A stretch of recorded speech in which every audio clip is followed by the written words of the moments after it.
En los canales de Xochimilco, el agua nunca está en silencio. Se dice que arrastra secretos, lamentos y presencias que se niegan a desaparecer.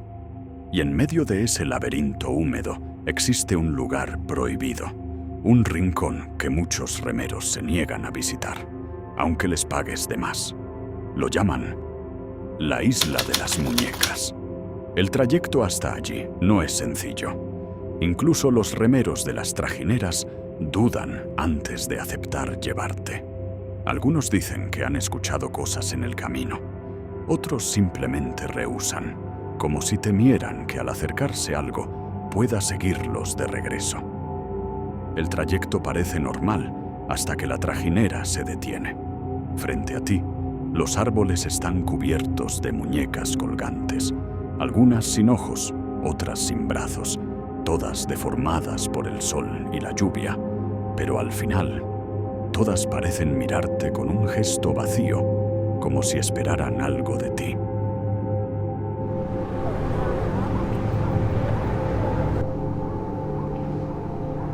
La historia comienza en los años 50, con un hombre llamado Julián Santana Barrera. Vivía solo en la isla cuando, según cuentan, encontró el cuerpo de una niña ahogada entre las raíces. Poco después, halló una muñeca flotando en el mismo lugar. Para muchos, era simple coincidencia. Para Julián, era una señal.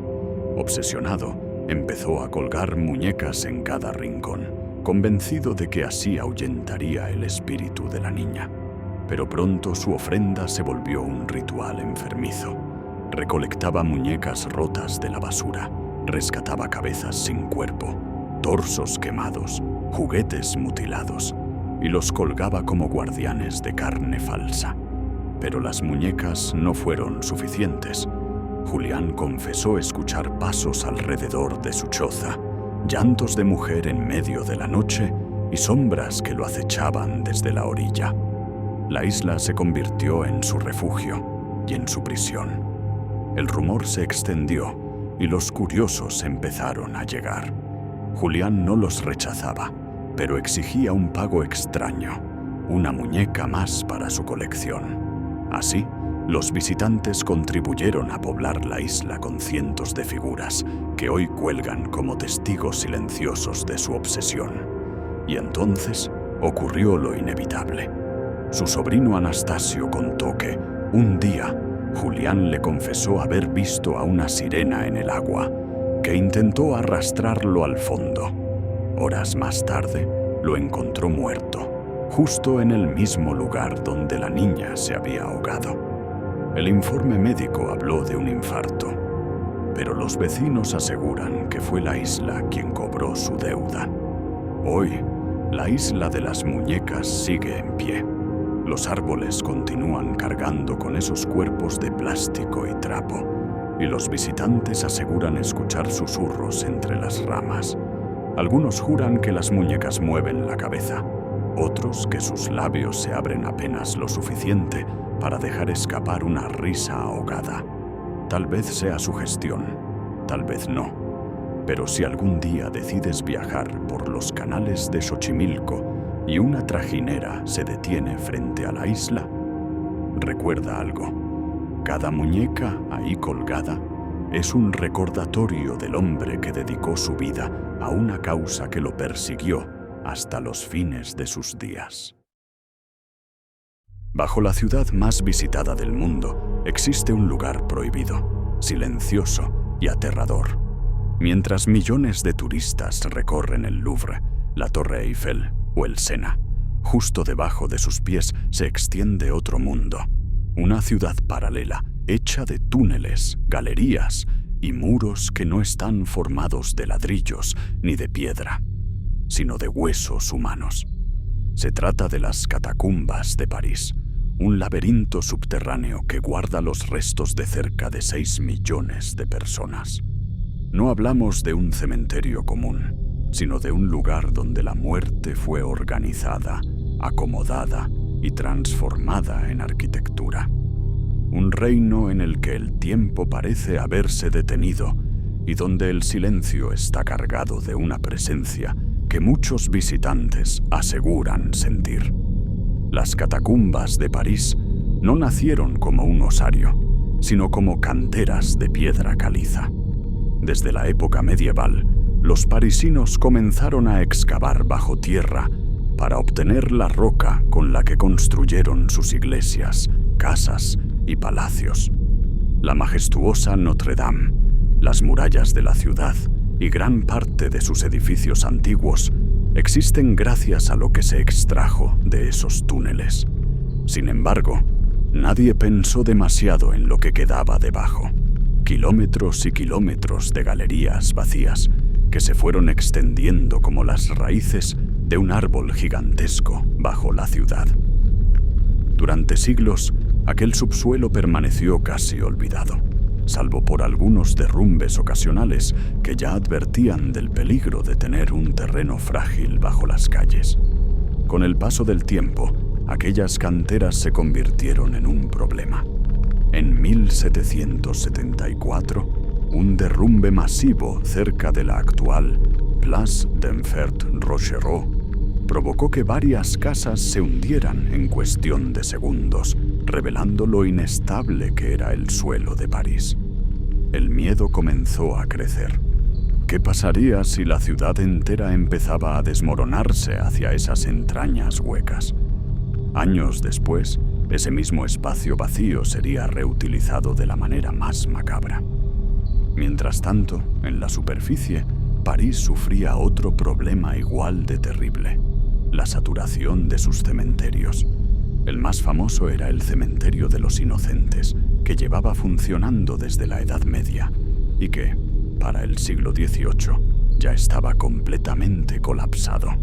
Los cuerpos eran enterrados en fosas comunes y muchas veces no había espacio suficiente para todos.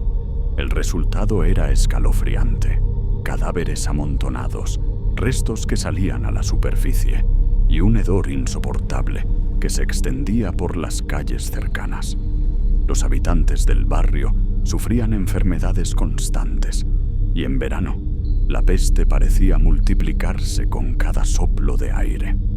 El punto de quiebre llegó cuando una bodega vecina se vio literalmente invadida por cadáveres en descomposición.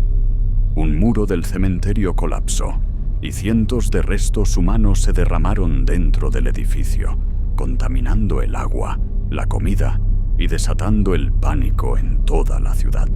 Era imposible seguir ignorando el problema. París estaba viviendo sobre una bomba sanitaria. Fue entonces cuando el rey Luis XVI aprobó una solución radical: trasladar los millones de cadáveres acumulados en los cementerios hacia las antiguas canteras subterráneas.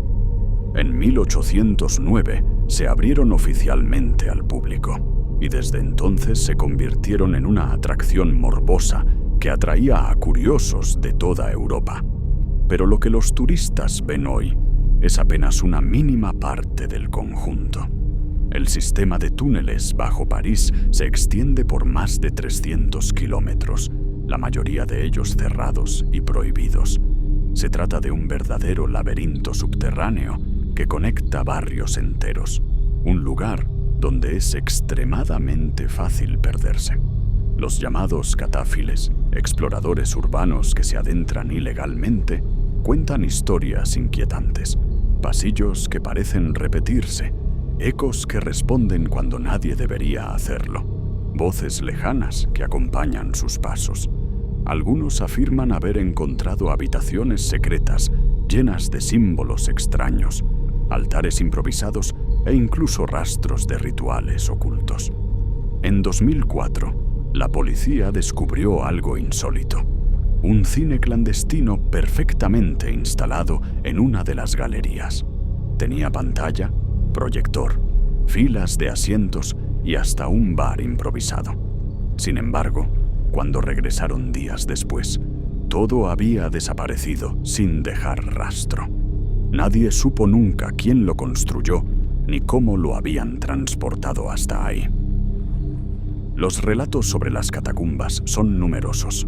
Algunos visitantes aseguran escuchar susurros entre los huesos, como si las almas que allí reposan aún intentaran comunicarse. Otros han visto sombras moverse entre los pasillos, figuras que se desvanecen en cuanto se enciende una linterna. Hay quien habla de calaveras que parecen girar lentamente para observar a los intrusos y de cámaras ocultas donde los muros parecen respirar. Quizás lo más inquietante sea la sensación de desorientación. Muchos catafiles han relatado que, después de horas caminando, los pasillos parecen cambiar. Lo que antes era una salida se convierte en un callejón sin retorno, como si la misma arquitectura quisiera atraparlos. Los registros de desaparecidos en las catacumbas existen, aunque las autoridades prefieren mantenerlos en silencio para no alimentar más el mito. Hoy, las catacumbas oficiales son visitadas por miles de turistas cada año.